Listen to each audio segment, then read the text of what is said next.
And we're back with another episode of the Lakers Fast Break podcast. It's Lakers weekend. Hopefully you are having a great Lakers weekend, everyone. It's Gerald Glassford coming right back at you here from the Lakers Fast Break Pop Culture Cosmos, where we cover the latest news and trends in pop culture each and every week, twice a week, where we get your podcast on the latest pop culture cosmos. Just want to mention that we're talking video games as part of our Fantasy League Part 2.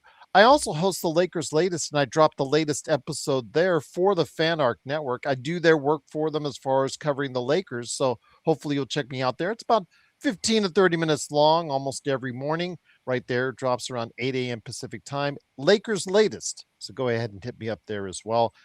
But last but certainly not least, since I have one representative here of the fine outlet known as Lakerholics.com. Go ahead and get the greatest opinions out there on the Lakers at Lakerholics.com. You know, Jamie is there doing his 5 things. You know, Laker Tom is trading everybody away and everybody away twice.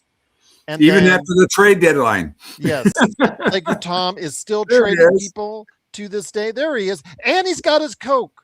Yeah. Oh, he's got a Coke. It's going to be a good show. He has his Coke with him. Yes, he does have his Coke. I got to go ahead and make sure that everybody knows in the chat that Laker Tom has his Coca-Cola. I can no longer drink at my age. But. Well, you know, I cannot. Truth be told, behind the scenes, I can't. I was a Coca-Cola addict. I drank as much as a 2 liter a day or more. Every single day. And then just in my 40s, there was a day where it just, my body said, you know what, you can't have more. And I quit a cold turkey. It let me know, quit a cold turkey, but it hurts because I love the taste of Coca-Cola, but I've not had it since. And it's been sad because, you know, Sprite and other soft drink, they just don't do it for me. They just don't do it enough for me. I miss Coke, but I'm not going to go back to it because again, it let me know. It's hard for me even to go to a place that serves Pepsi. Oh, it's just that was always terrible. That Pepsi, I was just like, oh, the real sacrifice. Yeah. Okay. Would you like the lesser brand too? Yeah, go right ahead. Yeah, absolutely. But it is, of course, Lakerholics.com for your greatest opinion as far as the Lakers that are out there. Go ahead and share your voice today. I'm hoping I got the message. I know I sent you, Tom, as far as somebody that was listening on audio, he was sending me messages. I hope he got the message out there. I forget who was a Stan. I think it was Tom. Yeah, relog in, and then I guess you'll be able to go ahead and get part of it. I just sent Stan an email telling him that. Okay. So you got him squared away because he was trying to reach out for help, and it's great. And again, if you're part of the community, be part of it today at Lakerholics.com. With Michael intermediating everything going on with the Lakers right there for you as well. But the Lakers, 6th place in the Western Conference, half game behind Denver in the Western Conference standings. We're heading down. We're now in the final 20. Guys, the season's gone by. We're in the final 20 games of the season, actually less than that as we head closer and closer. Sunday afternoon, we've got a matchup, or actually morning for Michael. We got a matchup against the New York Knicks. So with that, guys, as we're closing in on the playoffs, relative health, LeBron will be back on Sunday. He noted DeAndre Ayton and the DeAndre Ayton experience. That's day to day with his knee and his feelings. And Maxi Kleber and his back is day to day as well. But going forward, guys, this is who we're running with. Michael, I bring it to you. Michael Heinrich, the guy, one of the editors at Lakerholics.com, the guy who often has to mediate the Switzerland, I call him, of Lakerholics.com.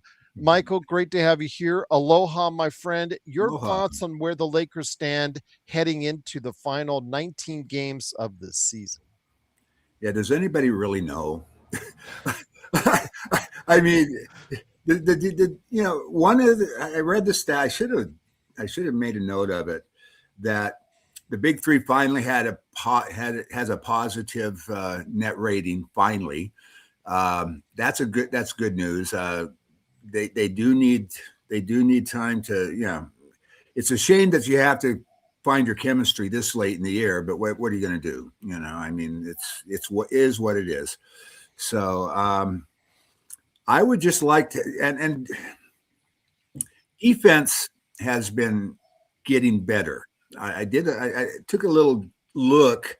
Now, this is prior to the Denver game, but up until the Denver game, if you throw out the Spurs game when everybody, the entire starting five didn't play, we were averaging 110 points given up a game. That's the only, of all the analytics, that's the one I care about. How many points did you give up? And that would put us fifth in the, since February 1st, that would have put us fifth in the NBA in points allowed, So, I mean, the defense is getting better, a little bit. Yeah. I mean, I could care less if we were fifth in giving up points and 30th in the analytics, I'd take it. Right. I mean, I'm more about the, how much are you giving up? How much are you scoring? Because that's how you measure wins or losses, So, so it's getting better. Luke Kennard is proving to be a really good pickup. So that's going to be beneficial. I mean, between him and Rui, the last couple of games, they've been shooting the lights out from three. Would have been nice if they were both or either had been in the last minute of that Denver game, but Yeah. I mean, well, yeah, that's on those guys because you do not. When it's down, I mean, Marcus Smart is hitting shots, but he's not the guy you want to from three at that point in the game.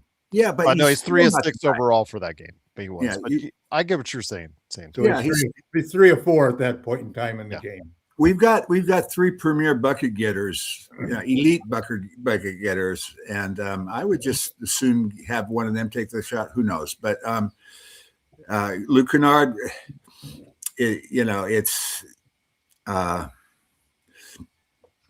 he's proving to be very valuable. He's not a traffic cone on defense either. I mean, he's not a stopper, but he does a fairly decent job of not getting blown by. They are targeting him. They are targeting him a lot on defense. Again, that's the thing. There's a reason why 845, the second all-time leading 3-point getter as far as percentage-wise, has bounced around to so many teams. Let's be honest, guys. He's a good, better than what advertised playmaker. Obviously, he can hit the 3-point shots, Michael, but there are reasons why, especially in playoff times, there are reasons why he is bounced around to so many teams. Yeah, but he doesn't have to be, you put him around some defenders and it's good that we're getting his offense just as Jake's offense is just falling off Jake LaRavia's offense. And that's the one Denver I would talk about. I mean, Laker Tom talks about Marcus Smart taking the shots. He was 3 or 4 at that time. But why have LaRavia in there? Because he had been struggling the entire game. He has, in the last two games, or that's the S at the end of that. In the last 2 games, he has airballed 4 threes. Airballed them. I mean, not even hit the backboard. Lack of confidence, man. Oh my gosh! He only got 10 minutes in the Denver game, and was a minus 16. Because he's just not bringing it on the offensive end at all. But he's a rotation player, guys. He's just he is going to be up and down, and then when he's salary filler for a trade in the summer. Well, in my opinion, that's where we're going. That's really what's going to. I mean, we talk all day about the big 3, although I think I would rather have a big 2, a rotation with Austin and LeBron, as opposed to Austin and Austin and LeBron out while Lucas sits, as opposed to having Austin and Lucas sit and have LeBron out there by himself. I would, because I like the idea. Austin and LeBron have chemistry too. They've played together. They're the only, Austin's the only guy that's been around long enough to really played with him almost, most of his career with the Lakers. So that would be one tweak I would do, but it's going to be up to the role guys. Really, they're really going to have to figure that out, because when the ball moves and the role guys are involved, we're a better team, and it's visibly better. once again, it is the Lakerholics.com crew. Michael Heinrich and Laker Tom, go ahead and be part of what's going on today at Lakerholics.com. And of course, speaking of which, a guy who needs no introduction, but I'm going to give it to him anyways. The guy, actually, people talk about how long I've been doing this as far as this show's. He was my first guest many years ago. Yes. If you can believe that. Yes. Many years ago he was, and he's still here today. I still can't believe it myself as far as tolerating with us here at the Lakers Fast Break. It is the guy who put out the article on Lakerholics.com. The Lakers cannot trust DeAndre Ayton. It's Jackson Hayes and Maxi Kleber time. It is, of course, Laker Tom. Laker Tom, great to have you and your Coca-Cola here. I want to go ahead and ask you. Kurt Affair would be happy because I know that he prioritizes that in life, that you have your Coke. With that, though, said, the DeAndre Ayton experience is the DeAndre Ayton experience. That's what I've named it. Again, I didn't have any high expectations. I know that Magic Man had very low expectations. Others did have high expectations because of where he was drafted in the draft, quite frankly, and what he did one time in Phoenix as far as being able to get a nice contract, because he played well enough to get a nice contract. But he burned bridges out in Phoenix. He burned bridges out in Portland. I'm not as mad about it because of the fact it's $8 million, exactly, even if he opts in. So it's not like, you're getting or a free agent contract for $40 million, Austin Reeves. And then it's going to be a lot harder. He is an $8 million center. Yeah, you're getting basically what you're paying for. Exactly. In essence, ups and downs, you are getting essentially what you're paying for, even though it's frustrating the hell out of us. But be that as it may, Laker Tom, I understand that it's Maxi Kleber time. It's as you said, Jackson Hayes time. Jackson Hayes did a nice job during the season, last season as a starter, but as we know, it went awry in the playoffs. I just think they don't have an answer at the 5 spot right now that's going to get them a long way in the playoffs. It's just really hard to see that happening right now. It's one of those classic cases in my mind of addition by subtraction. You can't have your center get 4 points and 2 rebounds and 5 points and 3 rebounds and have games like that where you just don't know what's happening. And then if it's a lesser team, he'll load up on a 25 and 10. He's acting like the guy who just got drafted number 1 in the draft. Yeah. Comparing to think that Clint Capella. Meaning to compare him to Clint Capella, who I'd rather have Clint. The problem, I'd rather have a 28-year-old Clint Capella. you cannot factor in a guy in the rest of the lineup when you've got 3 scorers holding the 3 main positions. So those other 2 guys you put in there, the minute you stick DeAndre Ayton as the center, you are limited to having a losing lineup. You have to have a losing lineup as long as you have Ayton in there. It's only when you cater to his particular game, and I think that's a terrible mistake that, you don't invest any future at all in the guy. You move him to number 3 in the lineup, and the other 2 guys, neither one of them can be a starting center, really. But between them, they basically have the 4 fundamentals that we need at center. On offense, you need a guy who basically can hit a 3-point shot and a guy who can be a vertical lob threat. On defense, you need a guy who can protect the rim and a guy who can defend out in space. So between the 2 of them, they basically have that. And they're basically make one guy. They're both basically, like I said, if we could merge them together, it'd be terrific. But we are what we got now. And it's the one change in the lineup that they can make.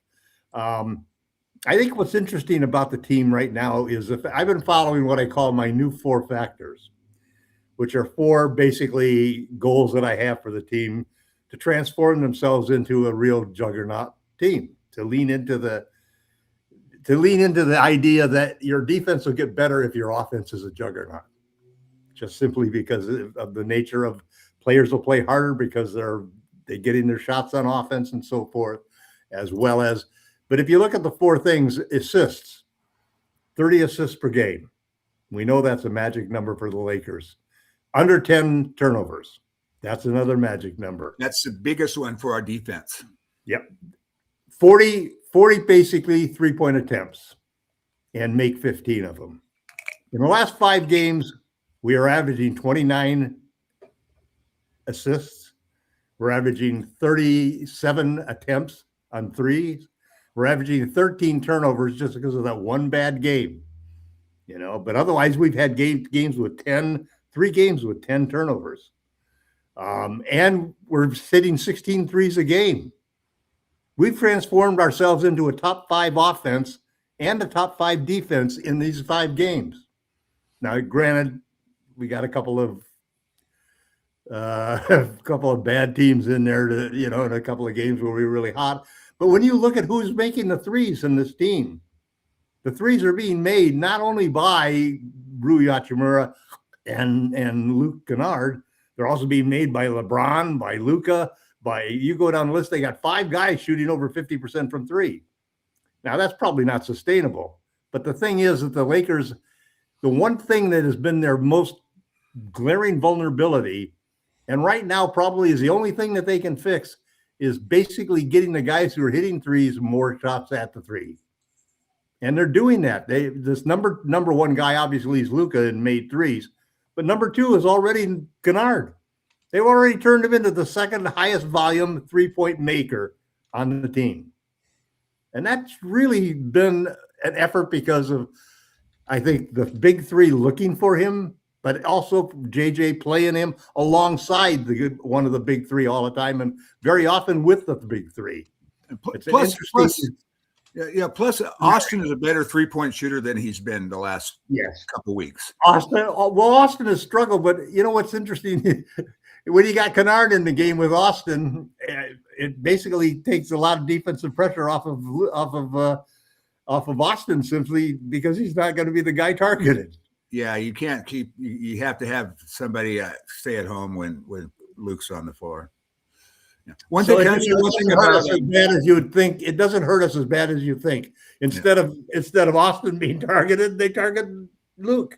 Yeah. Can I say something about Jackson for just a second? Sure. If he's not going to get votes, but he has really, really improved his game. And I think it comes to the off season where he put on 15 pounds of muscle. He's stronger and bigger now than he was last year. But his defensive awareness, I think, is better as well, Michael. Yeah, and he's not getting shoved around like he stood. You watched him against Zion.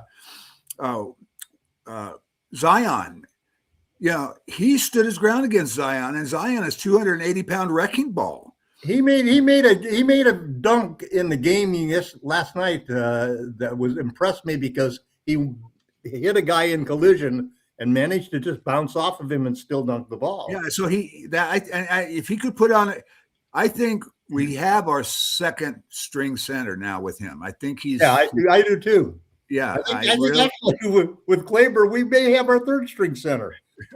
Unless it turns out that his back is a perennial problem now. But I've been impressed with the way he's held his ground this year. He actually can protect the rim. Yeah, and he's held his ground this year, way more so than last year, because he's just gotten stronger and healthy. Yeah, and healthy. Yeah, that helps too. It's just interesting.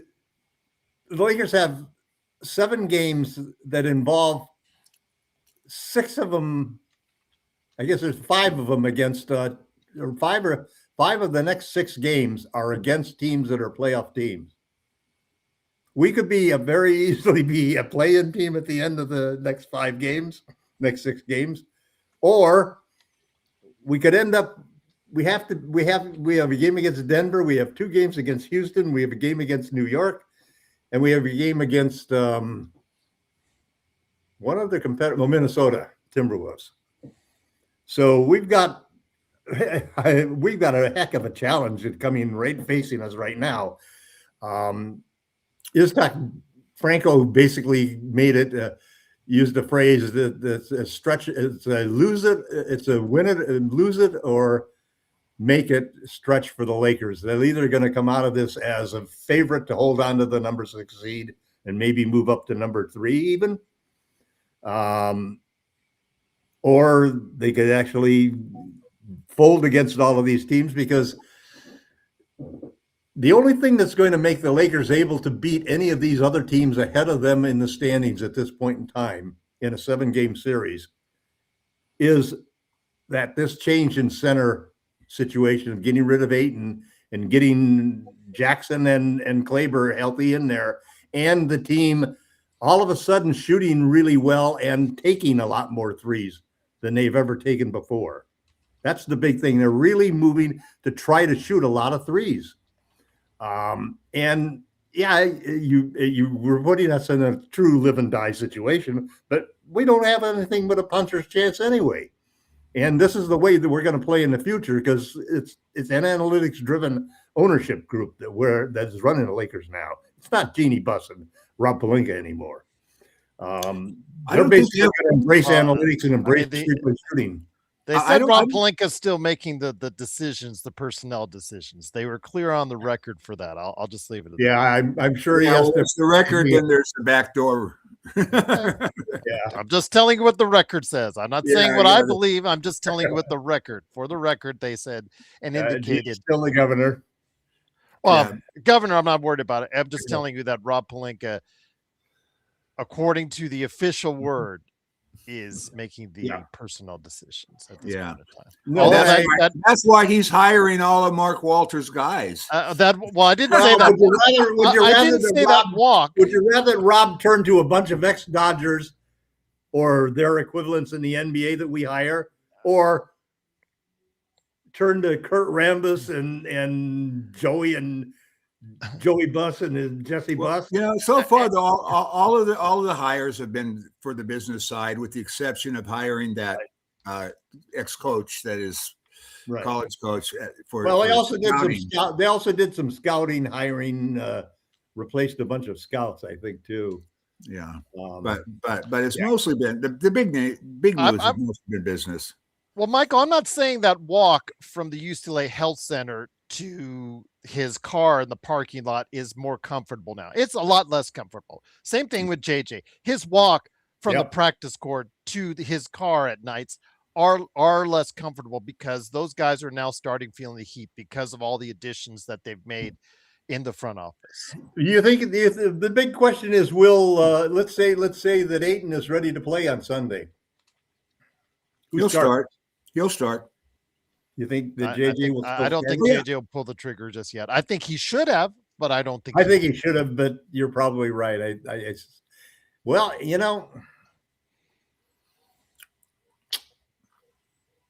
that's a hard one. That's a hard one, because you also raised the point that even more so than Pelinka's basically, at least it appears that they're going to give Pelinka at least a participation in next summer's decision making. Not necessarily. He'll be consulted, but he won't have the final word like he has. But he's going to be. His future will be determined by how well he does during that thing. But JJ's really on the line right now. Yeah. Are we going to regress from last year's, making the top 6? And I think we were 5th, weren't we, or something like that? Well, we're 2 games ahead of Phoenix right now, to be honest with you. So 6 is but with this 5 of 6 against playoff teams, JJ's job's on the line in this next 6 games. Yeah. And the Lakers are, they are right now, the projections, whether it's Bleacher Report or somewhere else, Michael, or a lot of them have the Lakers now not approaching 50 wins. It's more like 46, 47, 48 wins, because like Tom said, their back end of the schedule before all these playoff teams start resting their stars is going to be tough. It's going to be tough. So especially the next if they do well, it will also offset this negative slide that has happened in everybody's eyes about the Lakers. And it was that tough 3-game stretch where we went through and we lost we've lost 3 of our last 4 clutch games. even though we're like 17-6, you know. Again, I don't want to put a whole bunch on the clutch games type deal, because again, with this Lakers team, I'll get back to you, Michael, on that, your opinion, because I know I will say on the clutch record and all that, some of it is based off of what they do in the clutch. Some of it's based off of the fact that they play down or up to their competition and allow them to keep it close. How many of these teams that they played in clutch games, quote Well, they're unquote, playing a lower caliber team basically, because the good caliber teams have already blown them out. well, their point differential says it all. Their point differential says it all. So, Michael, there's got to be, if you've got LeBron and Luka and Austin on your team, you do have an advantage clutch wise, especially over the group of teams that you're beating, that you're ending up in clutch games with. To an extent, Tom, but I'm just saying that when you play so many clutch games, but they play the fewest number of clutch games. What, 20, 25? Yeah, it's the close. The other teams have played a lot more. I mean, look at the odds of a normal game. You know, I don't know about that one. I'd have to check about the listing on the clutch. No, they're other teams have much heavier records. Other teams have played 40 or 50 of these games. I'll have to check on that. But if that's the case, I still think, again, the clutch record is not entirely, it's like the plus minus. I don't know how much, it's not entirely telling you the whole story there. Well, I think, again, different, you can have a whole bunch of different mixes of backgrounds that come out with the same results, you know, because we've seen the execution down the stretch, like, you know, in recent days. No, there's something there to it, but not the Lakers. Also, another big element of that whole thing is luck, you know. Yes, but also the decision making by both player and coaches. But Michael, let me get it to Michael here. Michael, your thoughts again. How much stock do you take into the Lakers' clutch record? Not a lot, because there's a lot of. There were a lot of games against subpar teams that we just let them hang around, you know, and it should not have been a clutch game. I mean, we'd have big, you know, the thing that was made clutch games is we had a penchant for letting big leads that we should have been able to maintain slip away to inferior opponents, making it a clutch game. And then everybody goes, oh shit, you know, they've caught up. We better start playing hard again, you know? So yeah, I don't put a lot into it. I will say this, that if you are in a clutch game against a really good team, we do have the guys that, you know, we have as good a chance of any team in the league of winning in those situations because of our big three. I mean, we've got killers in our big three. So, but there's too many of those clutch games has been against inferior opponents. So that's why I don't give it much credence. Yeah, we're something like 3-16 or something like that against the top 5 teams or something.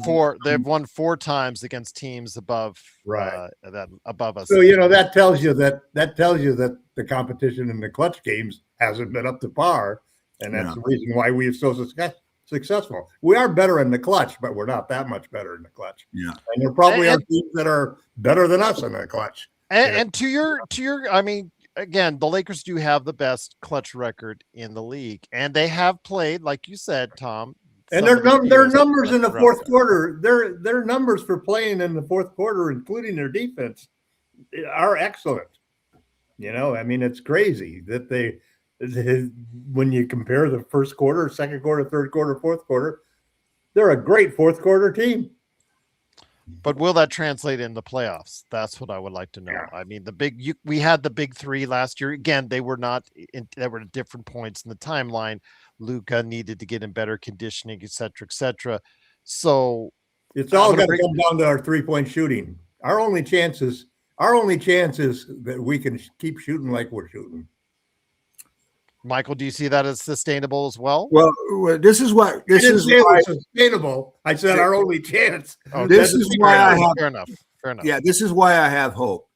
I have been pretty disgusted most of the year with our ball movement, with our Oh, they have And ball movement? Oh, I'm sorry. I thought we were for the loss. Well, I thought we we've been a lot.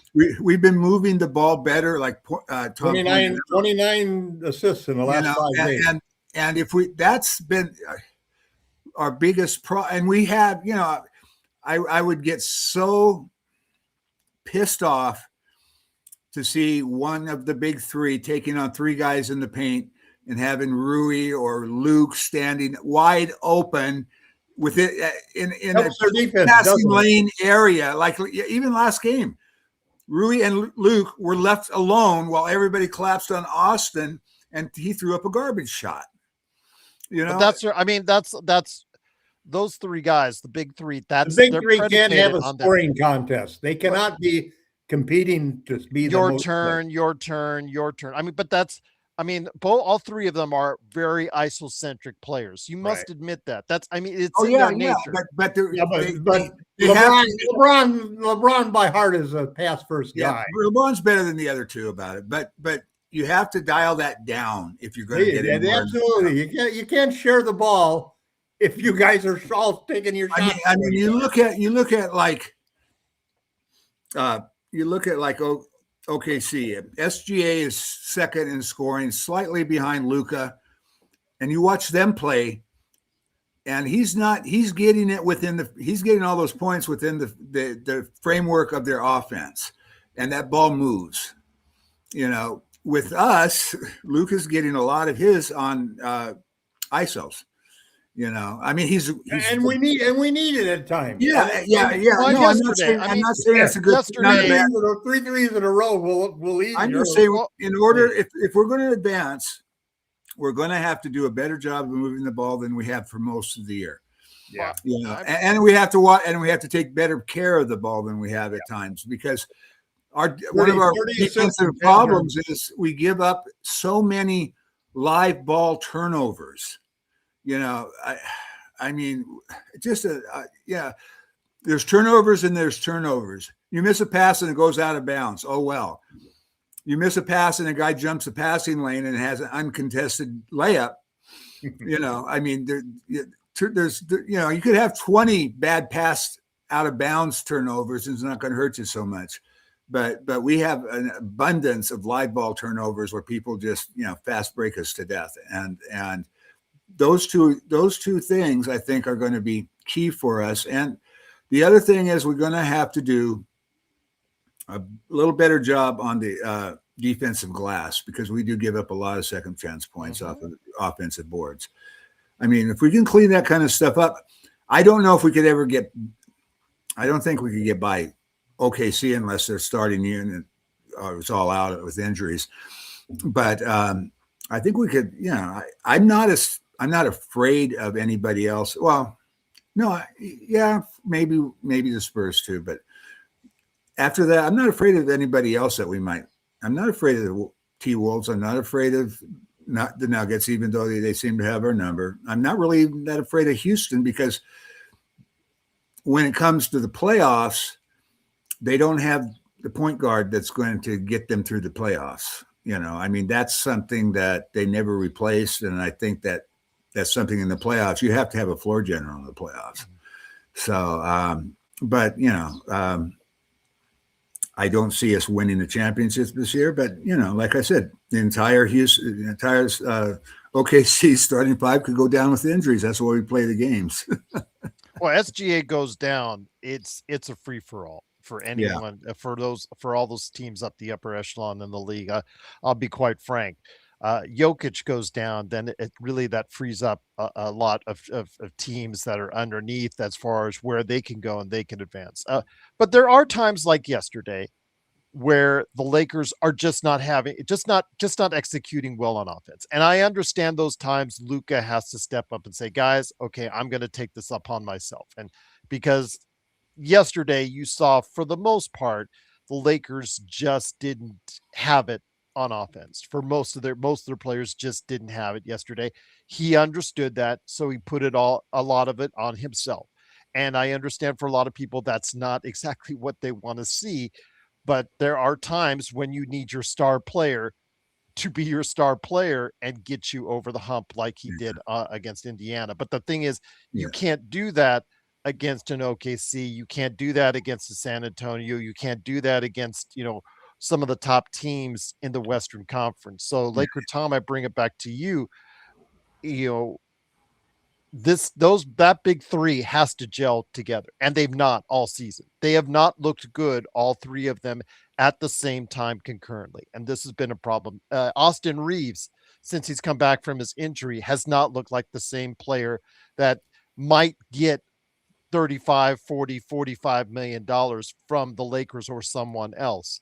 He's not looked like that player. So something has to diametrically change for the Lakers in order for them to go far in the playoffs or to go anywhere in the playoffs for that matter, Tom. I think that comes down to this three-point shooting. That's carried them in the last 5 games. If they can really hold if they can really continue to share the ball like they have, an average close to 30 assists per game, that's been a magical number for them to be winning. And if they can come up and really cut their turnovers down to anything close to 10, I think that Michael is absolutely right. Those will be game changers for the Lakers.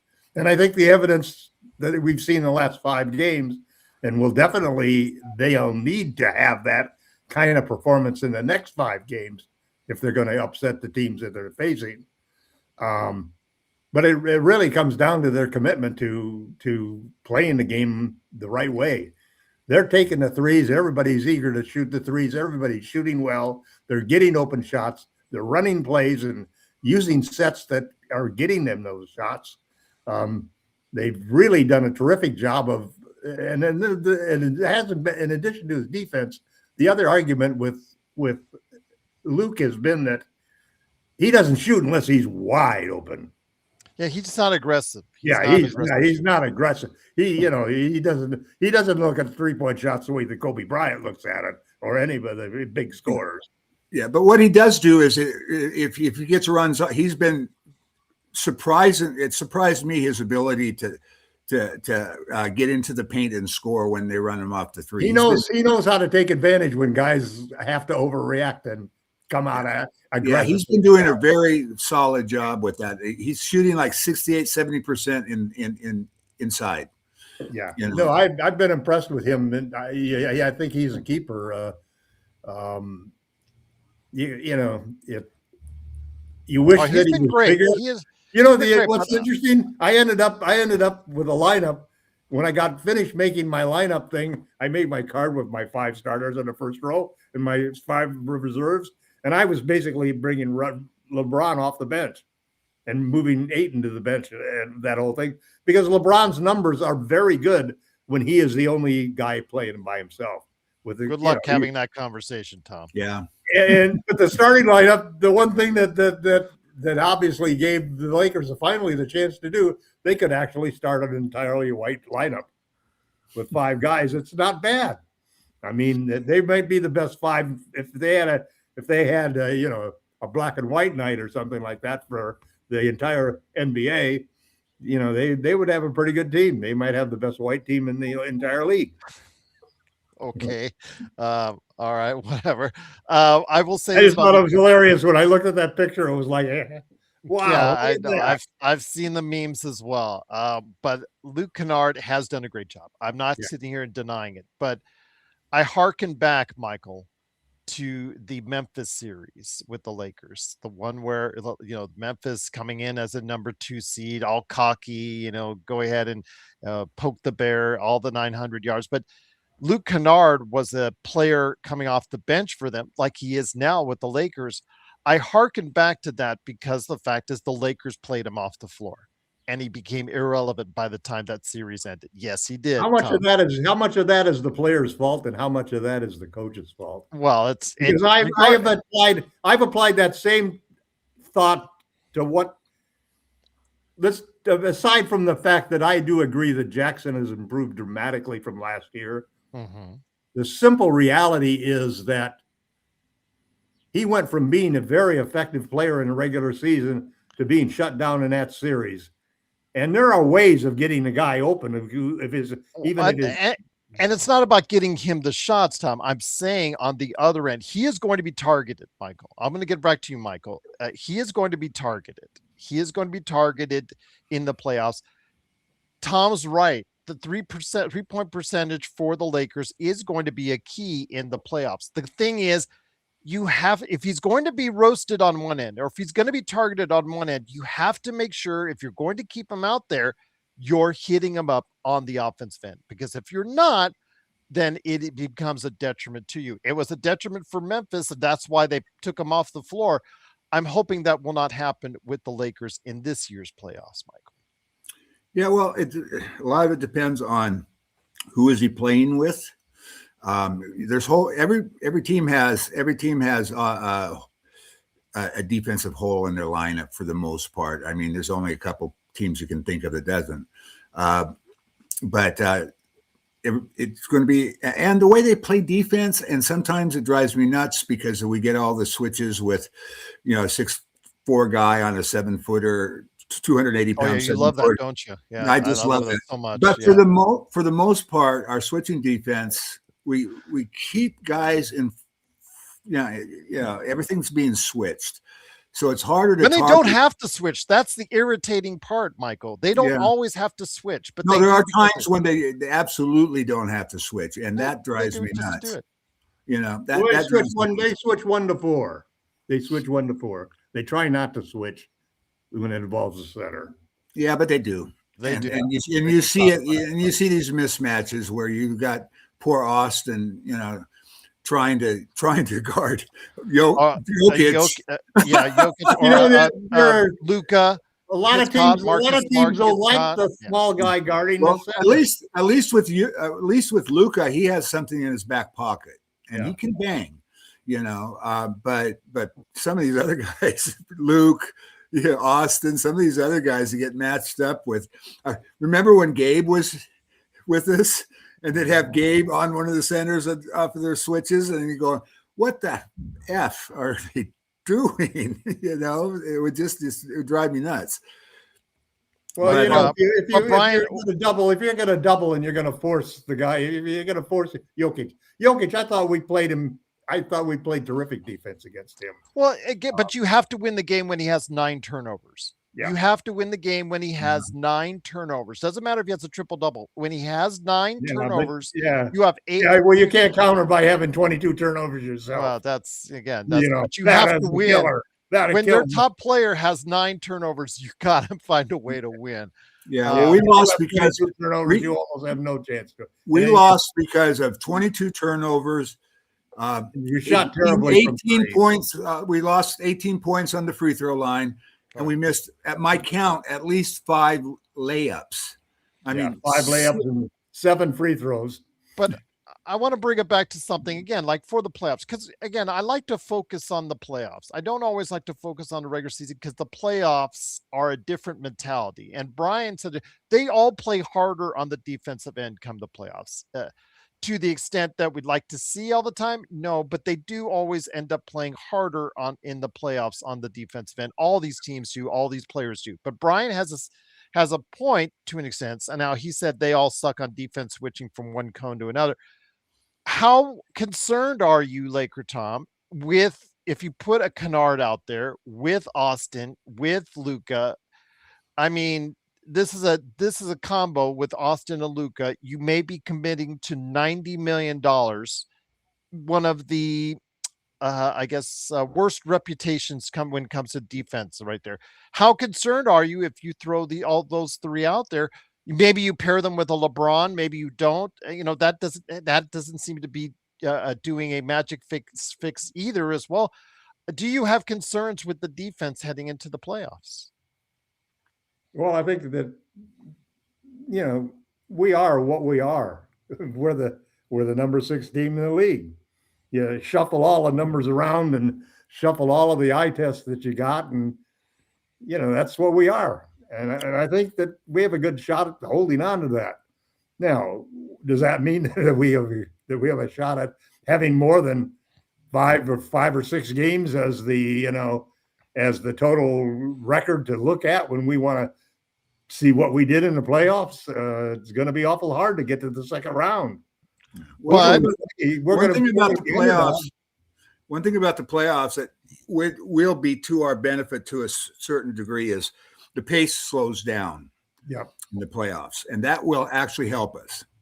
But I will say this: maybe the sixth place team, guys, the sixth place team in the Western Conference did make it to the Western Conference Finals last season. Just saying, because it can't happen. Would you have enough confidence as Minnesota did as a sixth seed in the Lakers? Oh, who can we beat? Who can we beat in your opinion? I think we match up well with Houston. I think we can beat Houston. I think we can beat Minnesota too. I think we can beat Denver. I think we can beat Denver. I think we can beat Denver too. Yeah. For me, it's San Antonio and OKC. I have. That's why the fifth. That's why the fifth San Antonio or OKC. If we get that far where we lose to one of those two, I'd be happy with the season.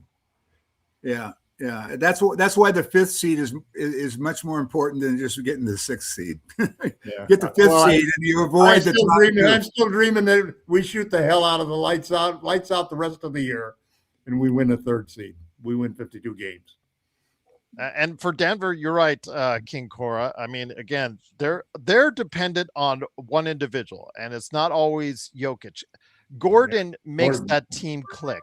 If Gordon is healthy with the rest of if their starting lineup, if their starting seven are healthy, team when Gordon came along. Yeah, when Gordon, the statistics back that up. Yeah, if it's just as simple as that. But if they don't have their starting seven, then they are approachable. They are beatable. But the Wolves, like you said, King Coreupt, they dismantled us last year, and the Lakers better find a different way to go ahead and challenge them again. And JJ better not just run 5 guys out there in the second half, but. I don't know. Will JJ reach a point in either of your opinions where he will actually end up moving Austin or LeBron to the bench? No, I don't think so. No. It's all in the even though his job could end up losing his job by not doing it. He won't. You're not going to go to an Austin Reeves and tell him, okay, I'm going to cost you $10, $20, $1 million a year on your upcoming negotiations by moving you back to the bench. It's just not a conversation he's going to have. But when he plays with LeBron and Luka, he gets no touches. He gets no touches. I'm not sitting here telling you differently. He'll get more touches. I'm not disagreeing with you. Here's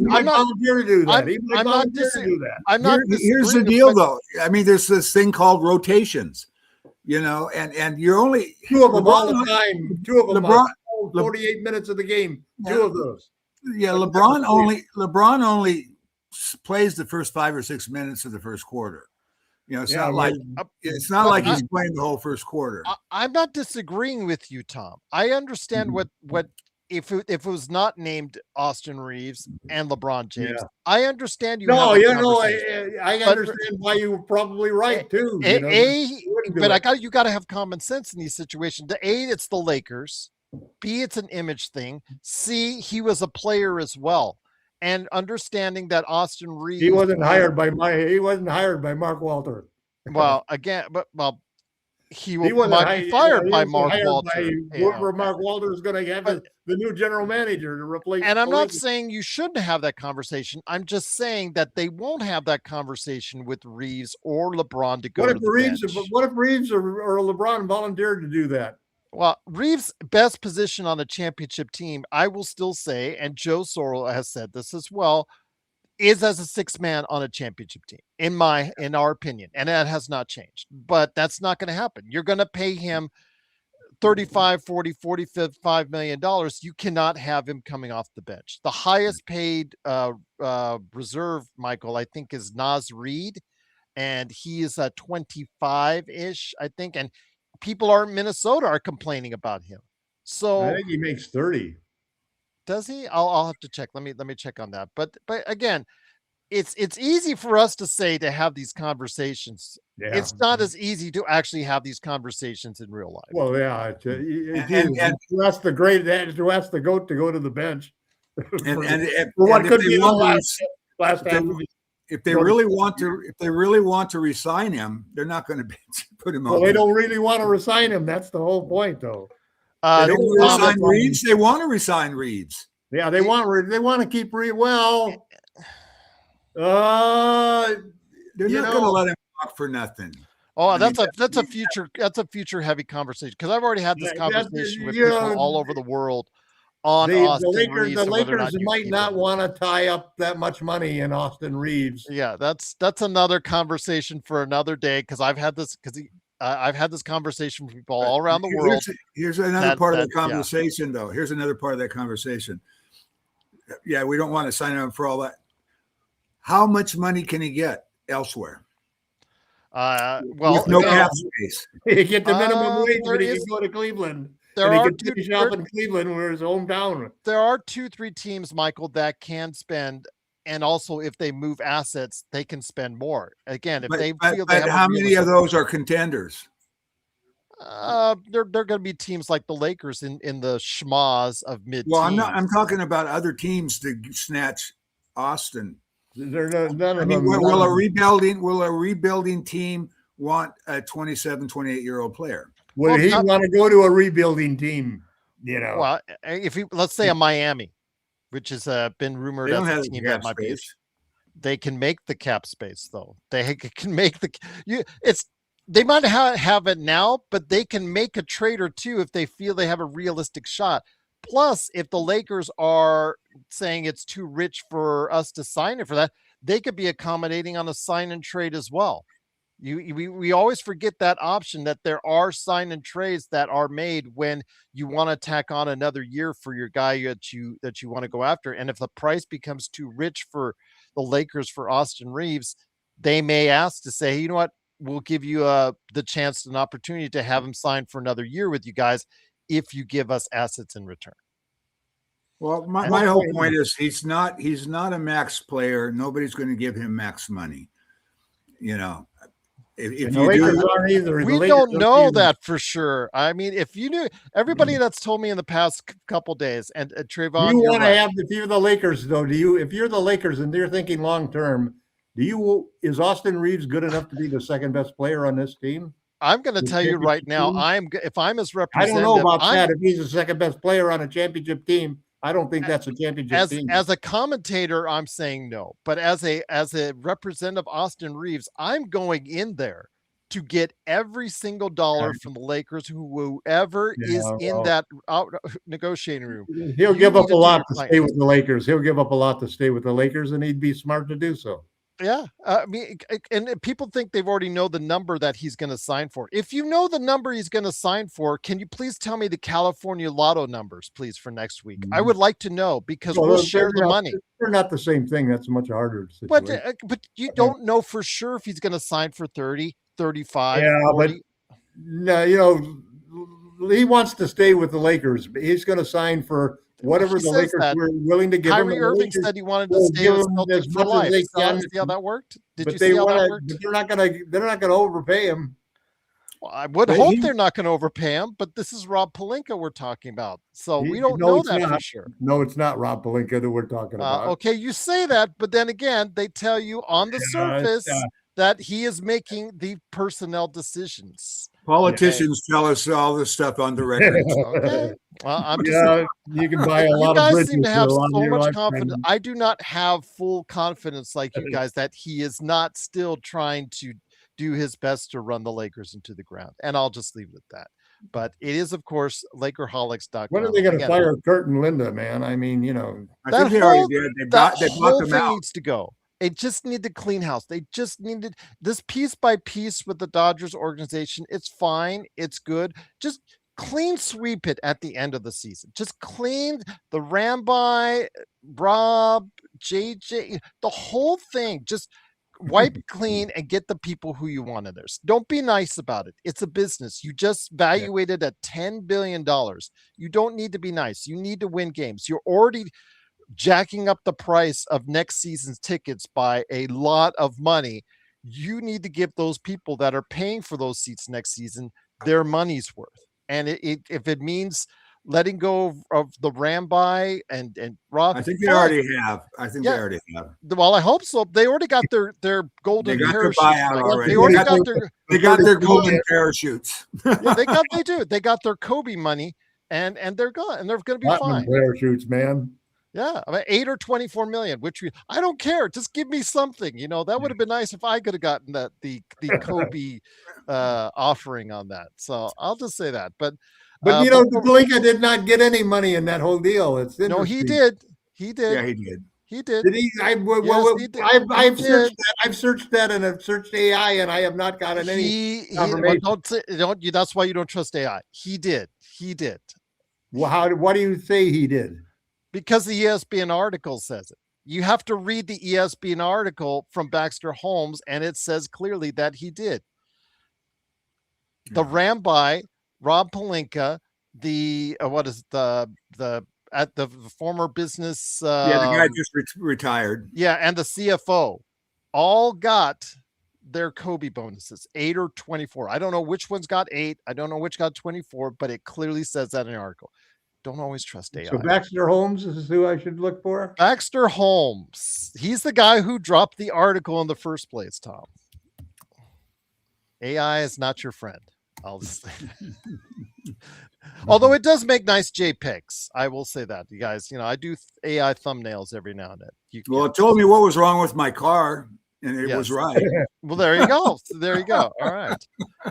Trayvon, yes, again, I have great concerns about Rob Pelinka building this team going forward. I've said it on the show. God, we can't do anything if Pelinka's in charge. It can't be true. Well, you say it can't be true, but he's still there. As long as he's still there, he's still going to have. He's not making the decisions. Okay, you say that. Nobody would pay $10 billion and let Pelinka still make decisions. Okay, he just made the decision on Kobe Buffkin on a rest of the season contract and an option for another. So what do you say about that? Well, the Buffkin hasn't shown anything. Yeah, again, another Rob signing. So yeah, but here's the deal with that. I mean, who could they have gotten that really would have helped us? At this point, again, you start first with who is doing well in the league. And if you get permission, Sam Presti will not leave. Again, if you're trying to back up the Brinks, you could back the Brinks truck for Sam Presti and he will not leave. They'll just offer him ownership, a percentage of ownership in Oklahoma City, and they got him for life. He's been there for life. It's not changing. But there are GMs in the league with the permission that you can get that have qualified success that's better than Rob Pelinka right now. It's just Bob Myers. Bob Myers, again, he has his deal with the ESPN. Yeah, but you can easily get him deal. You could throw him into. I mean, JJ was a broadcaster too, so yeah, I mean, you could throw him into the mix on that. That's the thing. Tim Conley has been, in and out of his contract situation in Minnesota for quite some time, and he built winners in Minnesota and Denver. That's another, again, but also you can look at opportunities with who has done real well in the league. Brad Stevens with the Celtics. If the Celtics gave you permission, you could look that way as well. Or who are the guys right underneath them that have been working with these guys for a long time? If you're willing to take an opportunity and take a chance on some of those guys, you might be rewarded with that same kind of success as well. So again, there are much better alternatives. I mean, I go back to an episode a couple months back of Hollinger and Duncan, and where they rated the organizations and how they were. And this was, I guess, right around the turn of the year. And they rated the Lakers 21st or 22nd out of 30 teams for prospects for the future going forward. And that's where you put Rob. You put Rob in a lower half of or lower third of the GMs in the league. And well, in an organization that has that is less than 20 people compared to the Clippers that have 100 people to populating the same thing, or the Dodgers that have over 100 people. But what about OKC? Do they have 100 people there? I'm sure that they have a much bigger built-up situation than the Lakers have. But the Lakers basically they didn't even have a scouts for the NBA. They only had a scouts for the college situation. The NBA, they basically figured that they can make the decisions just as well without it, having scouts to tell them or find them gems that could really help them. And they have their analytics department was nothing compared to the analytics department that OKC has, for example, or any of the other teams that are Miami. They were just basically the Lakers. These were cost cutting measures. Basically, the Lakers were running it like a mom and pop operation, saving money. And I understand that, but you still have a mom and pop manager for the guy who's managing your store in Rob Pelinka. He's just not going. You do. He's not the right guy to do that. And so basically, you got to presume that he's not going to be making any of these decisions. But he is still there, and they said on the record. I understand off the record, but I said on the record. Well, why would they say that? Why would they say that on the record? What motivation would they have for doing that? Well, they said it. They said it. That was before a Laker game about 2.5 weeks ago. They said clearly. It's actually on Twitter. There's actually been posts to it. No, I've seen it all. I've seen it all, and it was said by Rob was going to be surrounded by a whole group of new people who were going to have a say in what's going to happen with the Lakers. And I hope they do. But again, if Rob is still there, the Ramby are still there. I don't. This whole situation is that you're raising concern that is just not going to happen because it's just unrealistic to expect that. But to get rid of the Ramby and the Robs of the world, not to get rid of them. They're going to be gone in time. In a short period of time, they're going to be gone and out of power. Well, let's hope so. Let's hope so. Michael, do you share that same optimism that that's going to happen sooner rather than later? I think it will depend on how we finish. If we finish pretty strong, then they might postpone it a while. If we flame out like we have the last few years, then if they make a run to the Western Conference Finals, that might save him. If they get blown out again in the first round, then I don't know. I mean, like I said, they were pretty patient with the Dodgers. So I really don't know. They didn't make a general manager or coach changes until for me the biggest failings that the Lakers have had over the last several years has been in squandering draft picks and making poor ones.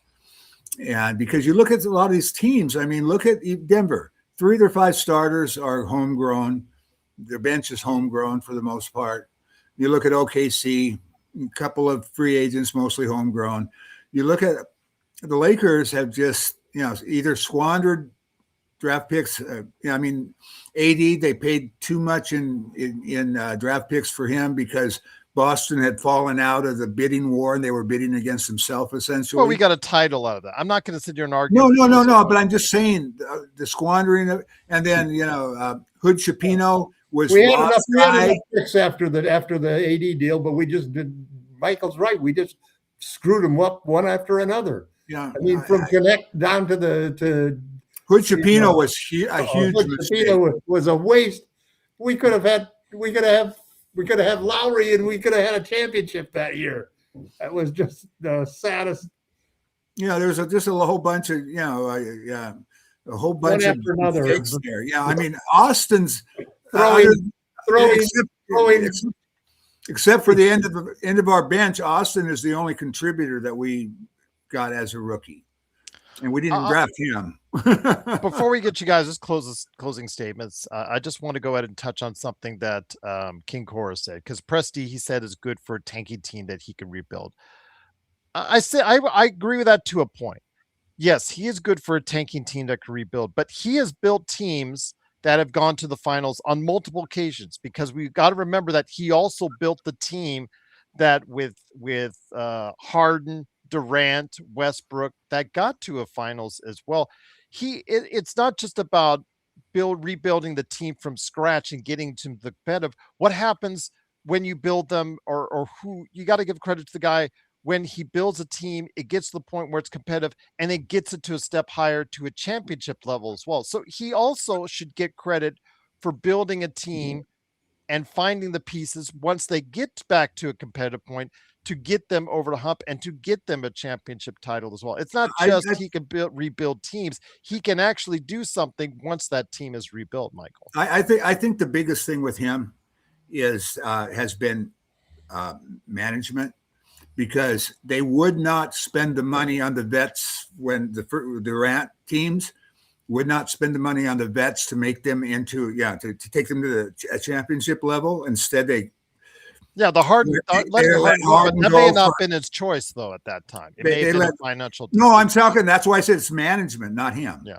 Yeah, because it's going to be interesting to see now with what they do next year when all of those extensions hit in.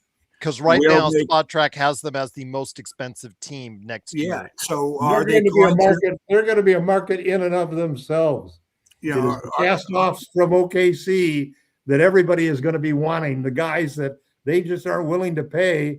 I mean, they have team options right now on Dort and Hartenstein, basically, where they may let him walk for nothing. But they also have a myriad of assets that they can also and they almost have to do this because they're going to have cheaper, possibly better options. Well, I don't think they have a Hartenstein on their bench. They don't have Hartenstein on their bench. Yeah, but they could. Dort is probably gone now. They can replace Dort. They got guys to replace Dort. I don't know. Could be one of our targets in the summer, man. Yeah, so it'll be interesting to see how they handle the finances, because they're going to be in a very expensive team, and it's a small market. Yeah, so we'll see. They definitely have the depth and they have the assets. The thing about collecting as many first rounders as OKC has collected is you can't spend them and you can't use them all. So you have to come up with ways to, so they have the assets to bring in every position until you run out. But the problem with bringing in reinforcements is if you say, okay, well, we got this, we can go get this really good player. They're really good players probably making money too. Yeah. But they also sign their second deals, like for instance, the Wiggins deal or other, some of these rookies that they signed that they get on the cheap late first round, or they round. Selected somebody like Caruso for the perfect fit in it. Caruso might become too expensive for them, but they've got other players. They're able to go ahead and if their Caruso does get too expensive, or Hartenstein or the perfect system for dominating over a sustainable period. They're able to find they're able to have the scouting to find these players undrafted or late second round that they're able to get, Michael, that replace these guys. They sign them on cheap contracts to their second contract, and they just they don't miss a beat. That's the thing. That's what's the sign of a really good organization and how well it's run, when you can do things like that. Yeah. Well, there are a lot of teams now copying them because the Nets are basically doing the same thing, building up a chest of picks and so forth. I think I would have done better. I think I would have done better with a dartboard on their 5 picks that they had in the first round. I think I would have gone, just like put a bunch of names like that, throwing a dart. I think it was remarkable that they used them all for one. So that was but I mean, finances is going to dictate a lot of what OKC does. And the thing about it is maybe they have a homegrown guy. Is he, that can step in and be good, but can he be as good as what they have? I mean, is Wiggins as good as Dort, for instance? Can he become as good as Dort? He's a good player, but can he get to that level? So you never know. Dort is really important for the physicality of their offense and what they get away with. He would be perfect for the Lakers because he just ups the level of what they're going to. I mean, as much as I can't stand Dylan Brooks, I mean, they fell apart when he left Memphis. They just fell apart. Because he was the culture setter. He was the grindhouse guy. And they let it. They wouldn't sign him because of his personality and stuff like that. But they haven't been the same since he left. They go with Todd instead. They haven't been the same since they lost him. So you're right about Dort. He could be very, and we'll see what they do with him. The dirtiest player in the NBA, but again, we're gonna have to. If he comes to the Lakers, we're gonna have to do a lot of defending because he is the dirtiest player in the NBA. That's just not a question right now. Yeah, like, Draymond Green, he's all-time Hall of Famer in dirtiness, but right now, because of the fact that they play more relevant games and he plays against the star players and abuses physically the star players. If you see the reel, I saw, did a lot of background for an NBA observations I did last week with Caleb Ponce, who covers the OKC Thunder. And yeah, it's the resume on his dirty play is there. I'm not saying I wouldn't mind having him on the Lakers, but just understand, like, every bump is a chance to hurt somebody. Yeah, it's just like with Luka.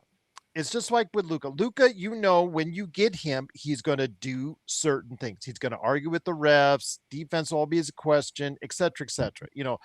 I get that. When you get Lou Dort in here, you're going to get a guy who is probably one of the best man-on-man defenders in the NBA, but he will also do things. He's a very cerebral player. He knows what he's doing with these cheap shots that he makes on Wembanyama, on Jokic, on KD, on LeBron, on Luka. You mean Dillon Brooks, not Dort? You mean Dillon? You're talking about Dillon? No, I'm Brooks. talking about Dort. Oh, okay. Talk about Dort. I will show you a reel, Michael. I will go. I'm gonna have to pick out that YouTube reel where it has a whole myriad of things that he's done that are cheap shots, like low blows. I mean, like low fist, ball up your fist, hit the man in the groin. I mean, like just like Harden, he smacks him on the hip as he's going on by. I mean, going after Wembanyama's legs. I mean, going after Jokic in his knee. I mean, going after side-swiping LeBron in the head. Going after Luka when he was with Dallas. I mean, this stuff is out there with Dort. Yeah. But I can say I don't mind having it. And I'm not going to say I don't mind having him, but just understand the player that you're going to get. Do you want to surround yourself with Grayson Allens, or do you want to lose? I want to win. I want to win. It's kind of amazing to me too, is that OKC, this is a league-wide complaint, gets away with more shit than any other team in the NBA. Because they get more favorable calls than any other team in the NBA, and I don't know why that is. And it's not just the Lakers fan. That's coming from the refs stop calling it. Yeah, it's not coming from me, a Lakers fan. It's coming from every team in the league. That they just get away with murder. Well, it's SGA. If you touch him, you get a foul. You get a penalty. Yeah, exactly. If you touch the guy, and then you look at LeBron, who gets cracked across the head, the back, the arms, and it's the Shaq thing. When you get to be a certain size, yeah, and it doesn't matter whether you contact because you're so big. When you're so big and strong and can absorb that contact, you don't get the calls. Yeah. I'm just gonna say again, you just have to go on YouTube, type in Lou Dort dirty, and there's a ton of things that pop up. I'll just leave it. Again, I don't mind having him. You can do the same thing with Grayson Allen. You can do the same thing with Dort is now, but Stewart in Detroit. But Dort is going to be magnified. Dort is always going to be magnified because he's always playing against the other team's top player. And understand that he's going to do these things to the other team's top player. But I don't mind having him. I will deal with that. I'd love to have Lou Dort on the Lakers. Again, I do not mind having that level of defender on this team if that's what you're going to get. But just understand he is who he is. Like with Luka, he's never going to stop arguing with the refs. He is one technical away, and I know that was watching last night. He was so smiling and so polite. It's all when he's lighting it up for 44. Yes, everything is great. No, it was like he has one more technical and he's suspended. So he was like on his best behavior last night. Human nature, Michael, for the next 19 games, we'll have to watch human nature and see if he reverts. I hope he can. Penalty now at 16 games, you lose one. Yes. And then when is the next one? After two more, you lose another game. Yes. So, so it's ever two more. Right, yes, right. again, Yeah. it's we'll have to wait and see. I just again, We'll have to wait and when see if he gets his head together, because when you with get these 19 games guys, left, It's only 19 games games. left, he cannot afford another only 19 penalty. games, only 19 games, You only know, 19 games. That's all. you know, 19 he more can't chance. afford. We're going to know what kind of year we got by the time the next 6 games are done. Better start as cursing in Slovenia and just keep it at that. But Yeah. again, it is Lakerholics.com. Guys, I appreciate the support that you give this channel. Please show that love to the guys at Lakerholics.com. Before we head on out, Michael and Laker Tom, I want you to let me know what you guys are up to at Lakerholics.com. Michael, what are you doing at Lakerholics.com aside mediating fights between Laker Tom and Jamie? Well, recently not a lot. I've been really kind of busy with a whole bunch of different things here, but I've been looking at certain things that I might do some posts. I usually like to do random thoughts and give a whole list of little bits that I've been seeing. So I'm getting I've been gathering some of that. You know, I'll probably be posting a bullet point thing, you know, in the near future. Okay. Well, there you go. Indeed. Again, Michael Heinrich at Lakerholics.com. And Laker Tom, you have your latest article there talking about the DeAndre Ayton experience. That to your liking. I don't think you'll find too many people arguing with you on that. But you're saying the time is now for the Kleber Hayes era to begin. I think that the Lakers, you have to believe in yourself when you go out there. And one of the problems that we've had in the starting lineup has been DeAndre Ayton is a guy who does not believe in the role that he's been given. And it's hard to trust a guy whose energy is dependent upon whether or not he feels slighted or not slighted. You don't need that as part of the modus operandi or attitude of the starting lineup. And Jackson Hayes, basically, since the first of the year, Jackson Hayes is number one in plus minus on the entire team. And very last on the entire team since January 1st is DeAndre Ayton. Dead last. A difference of like 18 points per game difference between the two of them. You have a situation here where we have 5 of the next 6 games are going to determine what kind of year we're going to have. If we split them down the middle, we have a chance of hanging on. If we can wipe them out and win 5 of the 6, we could be up to number 3 seed. If we lose 5 of the 6, we could be down to number 8 seed. No, it won't drop that far. Hopefully it won't drop that far. But the point is that these games are going to be critical games that we need to win. And we're doing the things that were important right now, which is we're reducing turnovers, we're increasing assists, we're increasing 3-point shots taken and 3-point shots made. And if we can increase all of those areas, then we will be able to have a much stronger offense. And as a result of that, I think a better defense in court. I just want to clarify to T3. I don't want to get confused at all. On draft day, because the Lakers will have their own draft pick, which is right now, let's just say 20th right now. It's right between 18 to 22, depends on the day. They will have that first round draft pick, T3. I just want to clarify. They also have 2 future first round draft picks. So let's say they want 31 and 33. Well, yeah, 31 and 33. But let's just say Giannis is available and the Milwaukee calls. I don't know. I'm not saying I want Giannis. I'm just using an example. They have the ability on draft day and draft day only, T3, to trade the 3 first round picks on that 3 day. picks and 3 swaps is their availability. Well, I thought it was up to 5, but I think they have up to 5.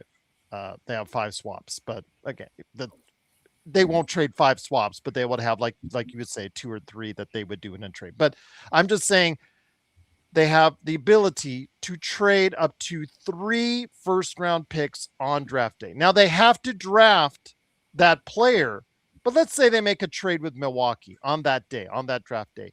They would have to draft that player, whoever Milwaukee wants them to trade, and then trade that individual along with the other 2 first round picks, 2031 and 2033, to get whoever it is they want. Let's say a Giannis or whoever you want to put in that mix. But I'm just saying that on draft day, and that's what was meant earlier, they will have 3 first-round draft picks that they can utilize in the trade. So technically they do, but they just have to make the draft choice that day on the 26th. But they could do it for someone else, which is they've done before. So I hope that they also have other options, which are that they could trade one of their picks on one of their future unprotected picks for a couple of protected picks.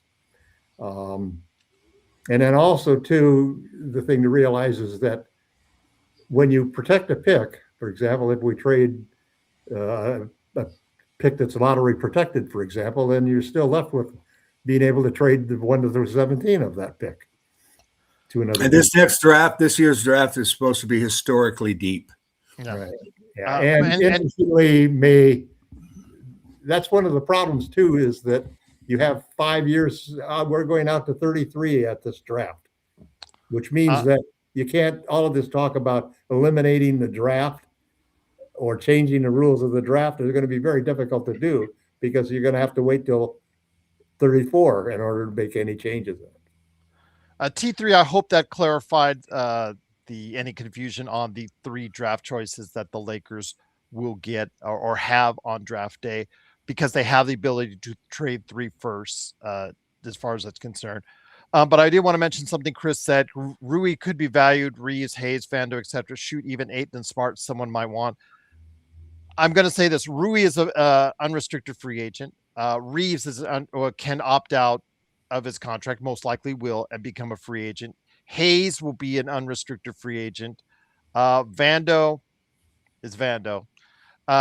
Ayton can opt out or opt in. He still has the ability to do so. And Smart also has that same deal where he can opt in or opt out and become a free agent as well. So the hope is if some of these guys leave, instead of leaving for nothing, and if you don't want them, that maybe you could work out a sign and trade to help that other team that he would be going to get a better deal. Because that is I don't think that's the point. The point is that this is a particular situation that we have where we want to let those people walk in order to have cap space to use. Well, with Austin's case, it's not trying to avoid getting nothing for them, because what we're getting is the capability, depending upon whether we agree to go up to the second apron and or whether or not we are willing to denounce certain people, that we can get anywhere between 40 and 80 million.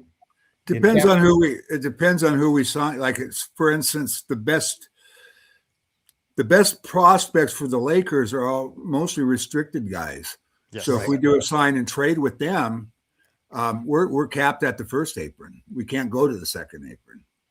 So we don't. I don't think we're the only. Yeah, we get capped at the first apron, just like with that, rather than signing and trade them, because there's both a good opportunity that we can give offers for Peyton Watson and for Walker. Well, they would have to. They would have the other team. The other team would have.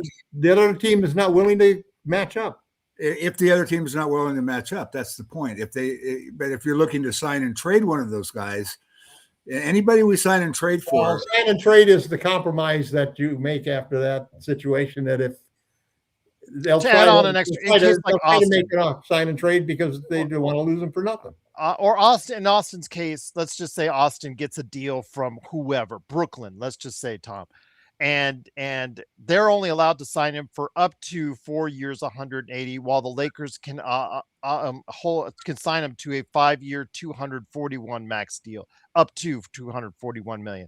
Now, if they do a sign and trade, you're moving his rights over to Brooklyn in this example, and allowing Brooklyn to sign him for an extra year, which again, you would get assets back in return. So that's something to consider there. But if the Lakers think that it's getting too high of a price for Austin. So yeah, there you go. All right. A great conversation in the chat and here. I truly appreciate it. Guys, any last thoughts before we head on out? Michael, Tom? Well, Sunday's a big game. You got to win. That's that's the first game you got to win. Yeah, and the Knicks just beat Denver with their complete lineup intact by 38 points. I think the Lakers of the next couple games, I think the Minnesota one is going to be the hard one. I think, or both are going to be hard, but I think the Lakers. I think of the two, I would say Lakers over New York, over we'll Minnesota. find out. We'll find out in the next 6 games how good we really are. Minnesota's really playing well as well. We'll see. One thing about the Minnesota game is if we could lose that one and still have the tiebreaker, that's the only silver lining, because we beat them twice and we're only playing them 3 times this year. So we will see. But like Laker Tom said, the next few games will determine quite a bit, and hopefully these guys will be back on next Saturday to go ahead and talk about it. I'll be back, guys, for the post game after the Knicks game.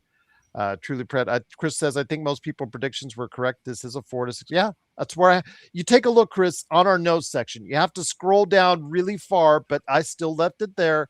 The predictions for Michael, Tom, myself, and 12 different people that have been on this show or on this channel with their predictions, and most of them said 4-6. Although one individual here said that despite a 4th place finish, that they would win the title. I wonder who that was. Could he be drinking Coke? You never know. Last year, I was the only guy, I think, that predicted them to finish second, and they did. No, they finished 3rd. No, they finished second in the West last year. They were the second. They were the second seed. They made the 2nd seed last year. Yeah. Was it 2-7? Oh, okay. It was 2-7. All right. I'll look. Yeah. So there you go. I forgot that was 3-6. But all right. Me, I digress, but it's Michael right there. See, he got it right. So there you go. Absolutely indeed. But it is, of course, Lakerholics.com. Guys, go ahead and support the guys at Lakerholics.com. They do a great job of going ahead and sharing their opinion on the Lakers each and every week at Lakerholics.com. Again, Tom's got a great article that you can read right now at Lakerholics.com. So for my good friends, Michael Heinrich and Laker Tom, it's Gerald Glassford. Thanks so much again for watching and listening. Truly appreciate you joining us. No, the Lakers finished 3rd last year, Michael. Then I got it right. I got it right last year. So they finished 3rd. So Houston was number 2. Yeah, I thought so. Yeah, I've been saying that all year. And I'm like, number 3. I'm like, no. Yeah, I just checked it with ESPN. They finished number 3. They tied with the Denver Nuggets and the Clippers record-wise, if you remember right there. So, and then Minnesota was technically 6, but they were only a game behind, and we saw how that went. But again, it is, of course, the Lakers Fast Break. Truly appreciate you joining me. I'll be back tomorrow for the post game, but please go ahead and stop by my friend's site, Lakerholics.com. Michael Heinrich, Laker Tom, truly great to have you here. We'll see you next time as part of a great Lakers weekend right here at the Lakers Fast Break and Lakerholics.com. From all of us to all of you, have a great weekend, and aloha. Hawaii, aloha. Aloha.